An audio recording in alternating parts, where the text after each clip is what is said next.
سارے تعلق رب سے جوڑو، کر دے گا وہ نظر کرم۔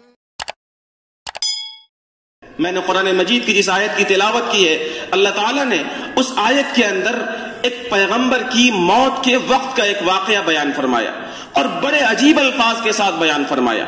کسی واقعے کو آنکھوں کے سامنے پیش کرنا ہو اور مشاہدے کی حد تک دکھلانا ہو تو قرآن مجید شہداء اور شہید کے لفظ استعمال کرتا ہے۔ ام کنتم شہداء اذ حضر یعقوب الموت۔ دنیا ختم ہونے والی ہے، یہ ختم ہو جانے والی زندگی ہے، ہم بھی ختم ہوں گے، آپ کی نسلیں بھی ختم ہوں گی، ہماری نسلیں بھی مٹ جائیں گی، سب ختم ہوں گے۔ قرآن مجید نے تذکرہ کیا، وما محمد الا رسول قد خلت من قبلہ الرسل۔ یہ پیغام دیا گیا محمد رسول اللہ صلی اللہ علیہ وسلم کے بارے میں امت کو کہ محمد صلی اللہ علیہ وسلم ایک رسول ہیں، ایک نبی ہیں۔ قد خلت من قبلہ الرسل، اس سے پہلے بھی انبیاء اور رسول آئے، ایک وقت آیا کہ وہ دنیا سے چلے گئے۔ محمد صلی اللہ علیہ وسلم بھی ایک رسول ہیں، یہ بھی دنیا سے پردہ فرمائیں گے۔ انبیاء اور رسول بھی آئے، وہ بھی گئے، ہم بھی آئے ہیں، ہم بھی جائیں گے۔ لیکن کیا ہم نے اپنے جانے کے بعد اپنی نسلوں اور اپنی اولاد کی حفاظت کا انتظام کیا ہے؟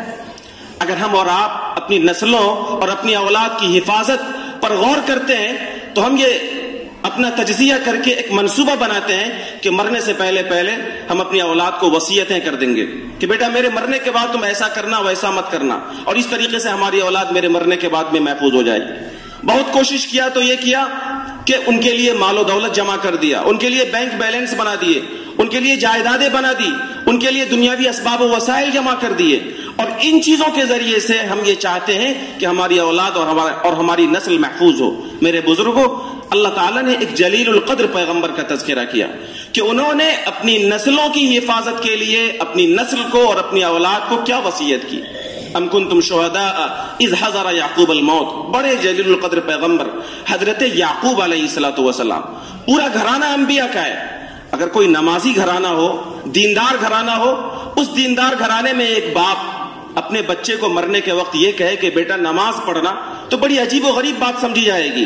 ارے ان بچوں نے تو باپ کو نماز پڑھتے ہوئے دیکھا، ماں کو نماز پڑھتے ہوئے دیکھا، خود اپنے باپ کی زندگی میں باپ کے سامنے وہ نماز پڑھتا رہا، دینداری کے ساتھ زندگی گزارتا رہا۔ ان بچوں کو کہا جائے کہ نماز پڑھنا، یہ بڑی حیرت کی بات ہے اور بڑی عجیب بات ہے۔ لیکن اس سے بڑی حیرت کی بات جو قرآن مجید نے محفوظ کی ہے وہ سنیے۔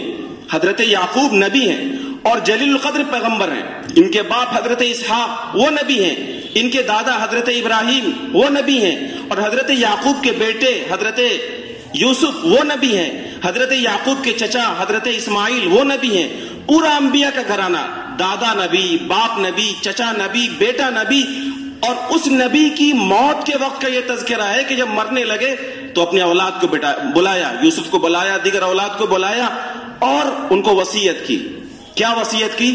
مرنے سے پہلے ایک انسان کے پاس کتنا وقت ہوتا ہے؟ ایک آدمی جس کو یہ یقین ہو کہ اب میں بس چند دنوں کا، چند گھنٹوں کا مہمان ہوں، وہ سمجھتا ہے کہ میرے پاس وقت بہت کم ہے، بہت تھوڑا سا وقت ہے، اب تک کا میں مہمان ہوں، بس اللہ کے یہاں میں جانے والا ہوں۔ اس تھوڑے سے وقت میں آدمی کیا نصیحت کر سکتا ہے؟ اپنی اولاد کو کیا وصیت کر سکتا ہے؟ ایسی وصیت، نصیحتوں کا ایسا نچوڑ جو اس کے جانے کے بعد اس کی اولاد کی پوری زندگی کام آئے۔ ایسی باتیں اور ایسی نصیحتیں، ایسی وصیتیں آدمی کرتا ہے۔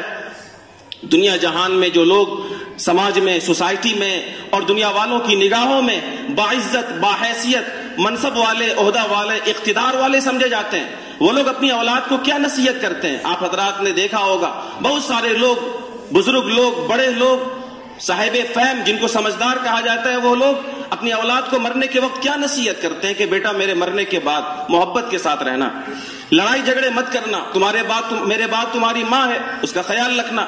عام طور سے اسی طرح کی چیزیں ہم نے بھی سنی ہیں، آپ نے بھی سنی ہوں گی، کتابوں میں بھی اسی طرح کی چیزیں محفوظ ہیں۔ لیکن سورہ بقرہ میں اللہ تعالیٰ نے ایک جلیل القدر پیغمبر کے موت کی وصیت کا جو تذکرہ کیا ہے وہ بڑی عجیب و غریب ہے۔ اللہ تعالیٰ فرماتے ہیں کہ حضرت یعقوب نے اپنے بیٹوں کو جمع کر کے کہا، ما تعبدون من بعدی، میرے بیٹوں میں قبر میں آرام سے نہیں سو پاؤں گا جب تک کہ تم مجھے یہ یقین نہ دلا دو کہ تم مرنے کے بعد، میرے دنیا سے جانے کے بعد کس کی پوجا کرو گے، کس کی بندگی کرو گے۔ یہ سوال نہیں کہ بیٹا کہاں سے کھاؤ گے، کہاں سے پیو گے، کس کے ساتھ محبت سے رہو گے، کس سے جوڑو گے، کس سے توڑو گے۔ کیسے علم حاصل کرو گے، دولت کیسے جمع کرو گے، مکانات کیسے بناؤ گے، فلاں جاگیر کیسے سنبھالو گے، فلاں بینک بیلنس کی حفاظت کیسے کرو گے، فلاں کی یہاں میرے اتنے پیسے ہیں وہ کیسے وہ حاصل کرو گے، میرے اوپر اتنے قرضے ہیں وہ کیسے ادا کرو گے، کوئی وصیت نہیں ہے۔ یہ وصیت ہے کہ بیٹے بتاؤ ما تعبدون من بعدی، میرے بعد کس کی بندگی کرو گے؟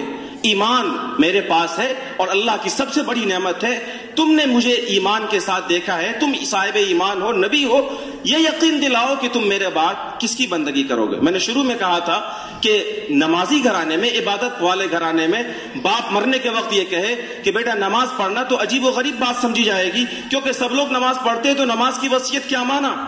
لیکن ایک نبی اپنی اولاد کو یہ کہہ رہا ہے، اور ایک نبی اپنی اولاد سے یہ وصیت کر رہا ہے کہ میرے بعد کس کی بندگی کرو گے یہ بتاؤ، یہ تو اور عجیب و غریب ہے۔